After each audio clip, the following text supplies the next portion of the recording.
سب سے پہلا اعزاز، آپ صلی اللہ علیہ وسلم کا انتخاب سب سے اعلیٰ خاندان سے کیا گیا۔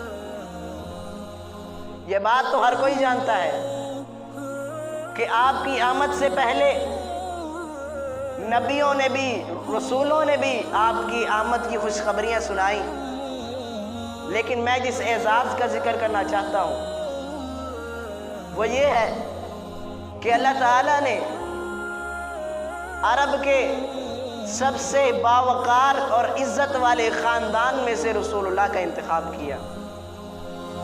آپ علیہ السلام ابراہیم علیہ السلام کی لڑی سے ہیں۔ سیدنا ابراہیم علیہ السلام اور آل ابراہیم کا مقام و مرتبہ ہر شخص کے یہاں عیاں ہے، واضح ہے۔ اللہ تعالیٰ نے آل ابراہیم کو سب سے پسندیدہ اور چنیدہ کہا ہے۔ ارشاد باری تعالیٰ ہے، ان اللہ اصطفیٰ آدم و نوح و آل ابراہیم و آل عمران علی العالمین۔ اللہ تعالیٰ نے آدم کو، نوح کو، آل ابراہیم کو اور آل عمران کو تمام جہان میں سے چن لیا۔ اور پھر اس آیت کی تفسیر کرتے ہوئے رسول اکرم صلی اللہ علیہ وسلم کی زبان نبوت سے یہ کلمات نکلتے ہیں، ان اللہ اصطفیٰ من ولد ابراہیم اسماعیل۔ اللہ تعالیٰ نے ابراہیم علیہ السلام کی لڑی میں سے، اولاد میں سے اسماعیل علیہ السلام کو چنا۔ وَمِن وَلْدِ اسماعیل بنی کنانہ، اور پھر اسماعیل علیہ السلام کی اولاد میں سے بنو کنانہ کو چن لیا۔ وَاصْطَفَىٰ مِن بنی کنانہ قُرَيْشًا، اور پھر بنو کنانہ میں سے قریش کو چن لیا۔ وَاصْطَفَىٰ مِن قُرَيْشٍ بنی ہاشم، اور پھر قریش کے خاندان میں سے بنو ہاشم کو چن لیا۔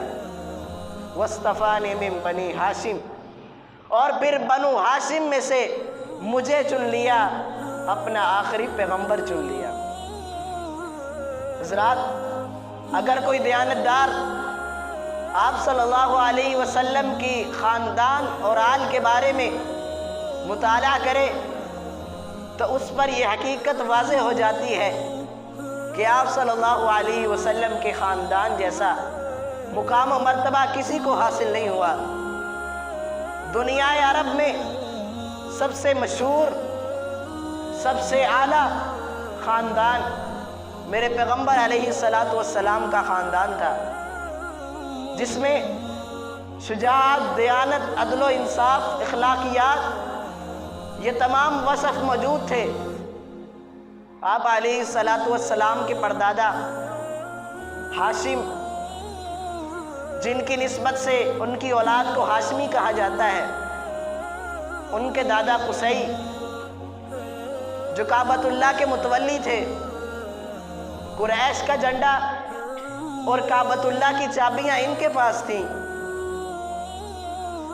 وہاں کی سردار بھی تھے۔ آپ صلی اللہ علیہ وسلم کے پردادا ہاشم، جن کا اصل نام عامر تھا، ہاشم ان کا لقب تھا۔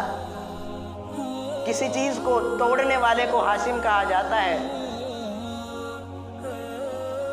جب حجاج کرام حج کرنے کے لیے آتے تھے تو یہی ہاشم ان حجاج کرام کی خدمت کے لیے روٹیوں کو توڑ توڑ کر شورے کے ساتھ ان کو پیش کیا کرتے تھے۔ اسی وجہ سے انہیں ہاشم کا لقب دیا گیا۔ اور آپ صلی اللہ علیہ وسلم کے دادا عبد المطلب، وہ بھی قریش کے بہت بڑے سردار تھے۔ بہرحال کہنے کا مطلب یہ ہے کہ آپ صلی اللہ علیہ وسلم کا انتخاب جس خاندان سے کیا گیا وہ خاندان اعلیٰ منصب پر فائز تھا، وہ خاندان اتنی اعلیٰ سیرت کا مالک تھا کہ آپ کے بعد بھی جو آپ کی نسل چلی وہ بھی اسی طرح اعلیٰ مقام و مرتبے